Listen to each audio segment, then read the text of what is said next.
Hello दोस्तों, वापस स्वागत है आपका फेसबुक एड्स कोर्स की एक नई वीडियो में। मेरा नाम अफसर है और आज मैं आपको ये बताऊंगा कि क्यों आपको फेसबुक और इंस्टाग्राम पर एडवर्टाइजिंग करना चाहिए। एज ए डिजिटल मार्केटर आपको डिजिटल मार्केटिंग के किसी भी सेगमेंट को सीखने से पहले उसकी इंपॉर्टेंस को जानना जरूरी है। इसलिए आपको फेसबुक एड्स कोर्स सीखने से पहले आपको ये जानना जरूरी है कि आखिर फेसबुक और इंस्टाग्राम क्यों इतना पॉपुलर है और क्यों इस पर एडवर्टाइजिंग करनी चाहिए। अगर आप बिजनेस ओनर हैं तो भी आपको इन दोनों ही सोशल मीडिया प्लेटफॉर्म की इंपॉर्टेंस को जानना और समझना जरूरी है। ऑनलाइन एडवर्टाइजिंग के कई सारे प्लेटफॉर्म है, जैसे गूगल का प्लेटफॉर्म है गूगल एड्स, इसी तरह ट्विटर एड्स है, इसी तरह लिंक्डइन एड्स है। सवाल ये होता है कि आखिर फेसबुक और इंस्टाग्राम मार्केटिंग या फेसबुक के इंस्टाग्राम एड्स ही क्यों। तो इस वीडियो में आप बने रहिए अंत तक। इस वीडियो में मैं आपको डिटेल से बताऊंगा कि आखिर क्यों फेसबुक और इंस्टाग्राम डिजिटल मार्केटर के लिए एक favourite social media marketing channel है, जिससे बिजनेस को अच्छा कन्वर्जन मिलता है, अच्छे लीड्स आते हैं और मैक्सिमम आरओआई मिलते हैं। आपका जो टारगेट ऑडियंस है वो फेसबुक और इंस्टाग्राम पर काफी एक्टिव है। फेसबुक सबसे बड़ा सोशल मीडिया प्लेटफॉर्म है और ऑलमोस्ट 2 बिलियन एक्टिव यूजर हैं फेसबुक के। आपके पास जो भी प्रोडक्ट या सर्विस है उन सब का ऑडियंस फेसबुक और इंस्टाग्राम पर अवेलेबल है। इतना सारा एक्टिव यूजर आपको किसी दूसरे सोशल मीडिया चैनल पर नहीं मिलेंगे, इसीलिए मार्केटर प्रेफर करते हैं कि वो अपना एड फेसबुक और इंस्टाग्राम पर रन करें। फेसबुक काफी पुराना सोशल मीडिया प्लेटफॉर्म है और इस प्लेटफॉर्म पर बच्चे, बूढ़े, जवान हर तरह का ऑडियंस है। अकेले यूएस में जो 50% मार्केटिंग बजट है वो डिजिटल मार्केटिंग पे खर्च किया गया है। जब आप फेसबुक पर एड रन करते हैं तो आपको अपना एड इंस्टाग्राम पर भी प्लेस करने का ऑप्शन मिलता है, क्योंकि इंस्टाग्राम पर एड रन करने के लिए कोई अलग ऑप्शन नहीं होता। फेसबुक एड मैनेजर से ही हम इंस्टाग्राम पर भी एड रन करते हैं, क्योंकि इंस्टाग्राम भी फेसबुक का ही प्रोडक्ट है। आप अपनी मार्केटिंग स्ट्रेटेजी में इंस्टाग्राम को भी इंक्लूड कर लेते हैं तो आप इसके द्वारा एक डिफरेंट टाइप के डेमोग्राफिक तक पहुंच सकते हैं, क्योंकि इंस्टाग्राम की जो डेमोग्राफिक है वो फेसबुक से थोड़ी अलग है। इंस्टाग्राम पर यूथ सबसे ज्यादा है। अगर आपके पास कोई ऐसा प्रोडक्ट है जो यूथ के लिए है, जैसे फैशन प्रोडक्ट्स हो गए, ब्यूटी एंड वेलनेस प्रोडक्ट्स हो गए, तो इसके लिए इंस्टाग्राम काफी बेस्ट लोकेशन है आपके बिजनेस के लिए। चलिए अब मैं आपको दूसरा रीजन बताता हूं क्यों आपको फेसबुक और इंस्टाग्राम पर एडवर्टाइज करना चाहिए। फेसबुक पर आपको अपने बिजनेस के अकॉर्डिंग ही डिफरेंट टाइप के कैंपेन ऑब्जेक्टिव मिलते हैं। आप अपनी वेबसाइट ट्रैफिक इंक्रीज करना चाहते हैं, आप अपने सेल्स बढ़ाना चाहते हैं, लीड चाहते हैं, या फिर अपनी ब्रांड अवेयरनेस चाहते हैं। इन सब के लिए अलग अलग टाइप की ऑब्जेक्टिव्स एड्स अवेलेबल है फेसबुक पर। आप अपनी नीड और रिक्वायरमेंट के अकॉर्डिंग ही ऑब्जेक्टिव सेलेक्ट कर सकते हैं। आपकी कोई ब्रांड है, आपने नई कोई कंपनी ओपन की है, आपका कोई न्यू ब्रांड है और आप चाहते हैं कि जो फेसबुक और इंस्टाग्राम की ऑडियंस है उसको अपने प्रोडक्ट या सर्विस के बारे में बताना, अपनी ब्रांड के बारे में बताना, तो आप फिर brand awareness ad campaign choose कर सकते हैं और इसके साथ आगे जा सकते हैं। इस तरह से आप देख रहे हैं फेसबुक हमें कितना फ्लेक्सिबिलिटी देता है। आप इसी तरह आप डिफरेंट टाइप की जो डेमोग्राफिक है वहां तक आप रीच कर सकते हैं। आपको अपनी ऑडियंस एज के अकॉर्डिंग सेलेक्ट करने की फैसिलिटी मिलती है। जेंडर के अकॉर्डिंग आप सेलेक्ट कर सकते हैं अपने ऑडियंस को, लोकेशन के अकॉर्डिंग सेलेक्ट कर सकते हैं, इंटरेस्ट और हॉबीज के आधार पर आप अपने ऑडियंस को सेलेक्ट कर सकते हैं। फेसबुक और इंस्टाग्राम एडवर्टाइजिंग का यूज करके आप अपने पोटेंशियल कस्टमर तक पहुंच सकते हैं, क्योंकि फेसबुक एड मैनेजर में हमें बहुत सारी ऐसी फैसिलिटीज मिलती है जिससे हम अपने टारगेट ऑडियंस को, जो हमारे प्रोडक्ट या सर्विस लेने में इंटरेस्ट है, उन्हें हम अपना एड दिखा सकते हैं।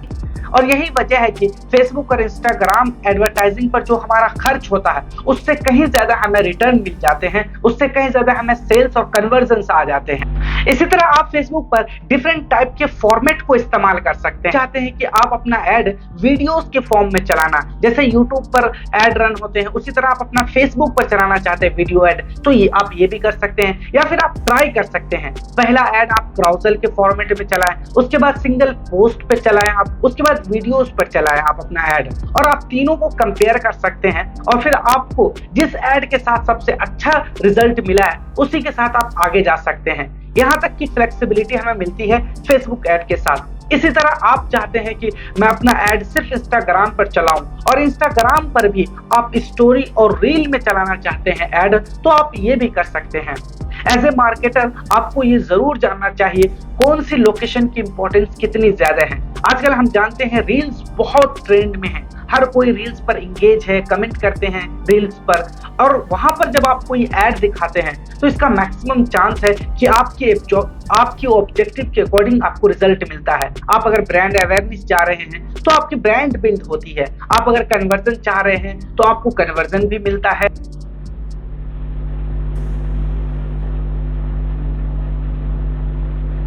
इसी तरह आप Facebook feed, Facebook story, Instagram feed को भी आप चूज कर सकते हैं अपनी प्रोडक्ट और सर्विस के अकॉर्डिंग, अपनी रिक्वायरमेंट के अकॉर्डिंग, या फिर आप एक बार सारे प्लेसमेंट पर अपने ऐड को रन कीजिए, उसके बाद आप फिर ट्राई कर सकते हैं किस प्लेसमेंट पर, किस लोकेशन पर आपका ऐड अच्छा काम कर रहा है।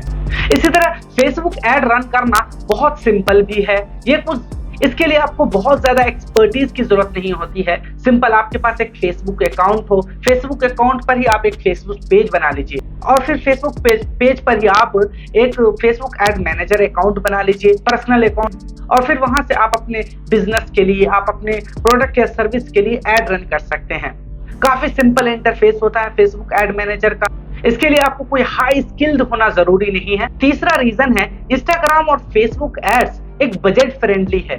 आप अगर ट्रेडिशनल मार्केटिंग करते हैं उसमें बहुत सारा खर्च होता है, लेकिन आप अगर फेसबुक एडवर्टाइजिंग के साथ जाते हैं, आप $10 से स्टार्ट कर सकते हैं। इंडियन करेंसी में आप 1000 से 500 में अपनी एडवर्टाइजिंग को आप रन कर सकते हैं। आपको अपनी ब्रांड बिल्ड करने के लिए बहुत ज्यादा बजट की जरूरत नहीं होती है, बस आपको डिटेल टारगेटिंग करनी है, अपने ऑडियंस को अच्छे से जानना है, अच्छे से सेलेक्ट करना है और उसको उसी लोकेशन पे दिखाना है जहां आपका पोटेंशियल कस्टमर अवेलेबल हो। अगर आपको अच्छे से फेसबुक ऐड रन करना आता है, आपको फेसबुक ऐड की हर एक बारीकी का पता है, तो आप 1000 रुपए में भी आप अपना ऐड रन कर सकते हैं और अच्छा कन्वर्जन ला सकते हैं। फेसबुक ऐड के साथ एक सबसे अच्छी बात यह है कि आप अपनी मन मर्जी के मुताबिक कभी भी आप कैंपेन को पॉज कर सकते हैं, स्टॉप कर सकते हैं या रिज्यूम कर सकते हैं फिर से। इससे आपका अपने बजट पर कंट्रोल होता है और आप जितना चाहते हैं उतना ही खर्च होता है। आप फेसबुक एडवर्टाइजिंग के साथ अकाउंट स्पेंडिंग लिमिट एडजस्ट कर सकते हैं। जैसे कि आप चाहते हैं कि एक दिन में मैं सिर्फ 2000 रुपए खर्च करना चाहता हूं ऐड पर, तो इतना ही होगा। फेसबुक और इंस्टाग्राम पर एडवर्टाइजिंग करने का जो नेक्स्ट रीजन है वो है easy to track and measure, यानी आप आसानी से ट्रैक कर सकते हैं कि आपका ऐड कौन देख रहा है, आपके ऐड के साथ कितने लोग इंगेज कर रहे हैं, उसकी जो लोकेशन क्या है, उसकी एज क्या है, उसकी जेंडर क्या है। जबकि ट्रेडिशनल मार्केटिंग के साथ आपको पता ही नहीं चलता कि कितने लोगों ने वॉच किया आपका ऐड, कितने लोगों ने क्या इंटरेक्शन किया, क्या उसके क्वेरीज थे, आपको पता ही नहीं चलता। बट फेसबुक एडवर्टाइजिंग के साथ आपको हर एक जानकारी मिलती है, आपका ऐड कैसा परफॉर्म कर रहा है। आपने एक बार बजट सेट कर दिया 2000 रुपए, लेकिन आपका ऐड सही परफॉर्म नहीं कर रहा है, तो आप उस ऐड को रोक देंगे, फिर नए सिरे से आपको ऐड कैंपेन डिजाइन करना है। इससे आपका बजट फालतू के खर्च नहीं होते, बल्कि आपका कंट्रोल रहता है। ये तभी है जब आप ट्रैक कर सकते हैं, मेजर कर सकते हैं अपने ऐड के परफॉर्मेंस को। फेसबुक ऐड को मेजर और ट्रैक करने के लिए आपको एक कोड होता है जिसे हम पिक्सल कहते हैं, उसे आपको लगाना होता है अपने वेबसाइट पर। फिर आपके वेबसाइट पर कितने लोग गए, आपके वेबसाइट पर किस पेज पर गया, क्या उसने एक्टिविटी करी, वो सब आपको जानकारी मिलती है। अपने वेबसाइट पर पिक्सल इंस्टॉल करने का सबसे बड़ा फायदा यह है कि आपका अपना पर्सनल का ऑडियंस बन जाता है। आपका कोई ई कॉमर्स वेबसाइट है, आप कोई मेंस अपैरल बेचते हैं, जीन्स बेचते हैं, शर्ट्स आप बेचते हैं, तो आपको पता है कि कितने ऑडियंस आपके शर्ट्स वाले पेज पर गए, कितने लोगों ने शर्ट्स को कार्ट में डाला, उसके बाद कार्ट से कितने लोगों ने ऑर्डर किया या कितने लोगों ने ऑर्डर नहीं किया। तो आपको पता चल गया कि जितने ऑडियंस है जिन्होंने कार्ट में तो ऐड किया शर्ट्स को, लेकिन उन्होंने ऑर्डर नहीं किया फाइनली, फिर आप उसको पिक्सल के द्वारा ही आप उसे रीटारगेटिंग कर सकते हैं, उसे रीमार्केटिंग में यूज कर सकते हैं, और इससे मैक्सिमम चांस है जिन लोगों ने आपका प्रोडक्ट कार्ट में डाला था वो जरूर बाय करेंगे। इस लेवल की टारगेटिंग आप कर सकते हैं फेसबुक एडवर्टाइजिंग की हेल्प से। फेसबुक और इंस्टाग्राम पर एडवर्टाइजिंग करने का जो नेक्स्ट रीजन है वो है कि हमारे जो ऑर्गेनिक रीच है वो किल कर दिया गया है। कोई भी बिजनेस अपने प्रोडक्ट और सर्विस की मार्केटिंग हमेशा नहीं कर सकती, हमेशा पेड मार्केटिंग नहीं कर सकती, क्योंकि उनके पास इतना बजट नहीं होता है। तो वो क्या करते हैं, अपना बिजनेस पेज बनाते हैं फेसबुक पर, इंस्टाग्राम पर, और वहां ऑर्गेनिकली ग्रो करना चाहते हैं। वो डेली पोस्ट करते हैं, अपने कंटेंट बनाते हैं प्रोडक्ट या सर्विस से रिलेटेड, और वहां पोस्ट करते हैं। लेकिन ऑर्गेनिक पोस्ट को बिल्कुल खत्म कर दिया गया है, आपको रिच नहीं मिलता है इससे। फेसबुक और इंस्टाग्राम भी एक बिजनेस की तरह रन करती है। वो चाहती है कि आप ज्यादा से ज्यादा एड रन करें ताकि उनका रेवेन्यू बनता रहे। आजकल कंटेंट भी बहुत ज्यादा प्रोड्यूस होने लगे हैं इंस्टाग्राम और फेसबुक पर, जिसकी वजह से ही ऑर्गेनिकली रीच को खत्म कर दिया गया है। फेसबुक और इंस्टाग्राम पर एडवर्टाइजिंग करने का जो नेक्स्ट रीजन है वो यह है कि आप अपने प्रोस्पेक्ट्स, आप अपने जो पोटेंशियल कस्टमर है उसकी रीटारगेटिंग कर सकते हैं, उसे रीमार्केटिंग कर सकते हैं। और ये सब पॉसिबल होता है जब आप अपने वेबसाइट पर पिक्सल नाम का कोड इनबिल्ड कर देते हैं। इससे आपके लिए काफी इजी हो जाता है। मैं आपको आसान भाषा में समझाता हूं कि रीटारगेटिंग या रीमार्केटिंग कैसे होता है। मान लीजिए आपने कोई एड रन करा ब्रांड अवेयरनेस से रिलेटेड या फिर वेबसाइट ट्रैफिक से रिलेटेड। आपकी कैंपेन ऑब्जेक्टिव था एक, आपने कैंपेन रन किया। अब आपने ऐड रन किया, कितने लोगों ने, यूजर ने आपका जो वो ऐड देखा और उस पर क्लिक करा, क्लिक करके वो आपकी वेबसाइट पर विजिट किया। अब आपकी वेबसाइट पर भी बहुत सारे पेज होते हैं, कोई प्रोडक्ट पेज होता है, फिर वो कार्ट पेज होता है, फिर वो ब्लॉग होते हैं, कुछ इंक्वायरी पेज होते हैं। तो आपको इससे आइडिया हो जाएगा पिक्सल से कि कौन सा कस्टमर, कितने ऐसे हमारे जो प्रोस्पेक्ट्स है, जो हमारे ऑडियंस है, उन्होंने किस पेज को विजिट किया। और फिर आप एक नई ऑडियंस बनाएंगे दूसरी बार, और फिर आप जो एड रन करेंगे दूसरी बार, तो फिर आप इन्हीं लोगों को दिखाएंगे जिन लोगों ने आपकी वेबसाइट को विजिट किया।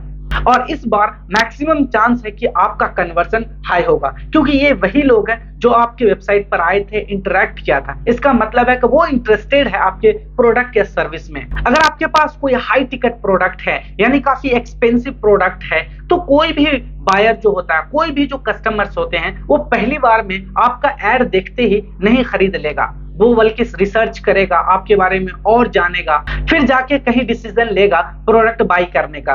और इस चीज में हमें हेल्प करता है फेसबुक की remarketing, retargeting feature. I hope कि आपको समझ में आ रहा होगा कि किस तरह का फेसबुक का जो इकोसिस्टम है एडवर्टाइजिंग का, वो कैसे काम कर रहा है। अभी हम अपने इस कोर्स के स्टार्टिंग फेज में हैं, इसलिए आपको बहुत अच्छे से समझ में नहीं आ रही होगी, लेकिन जैसे जैसे हम अपने इस कोर्स में आगे बढ़ेंगे आपको उसी तरह क्लैरिटी होती चली जाएगी। अगर आपका फिर भी कोई डाउट है तो आप कमेंट करके या मुझे इंस्टाग्राम में डीएम करके पूछ सकते हैं। मैं अपने इस कोर्स के कैंपेन लेवल से जाने से पहले आपको कुछ बेसिक चीजें जो फेसबुक एडवर्टाइजिंग से रिलेटेड है वो बता देना चाहता हूं, ताकि ये फाउंडेशन की तरह काम करे हमारे इस कोर्स में।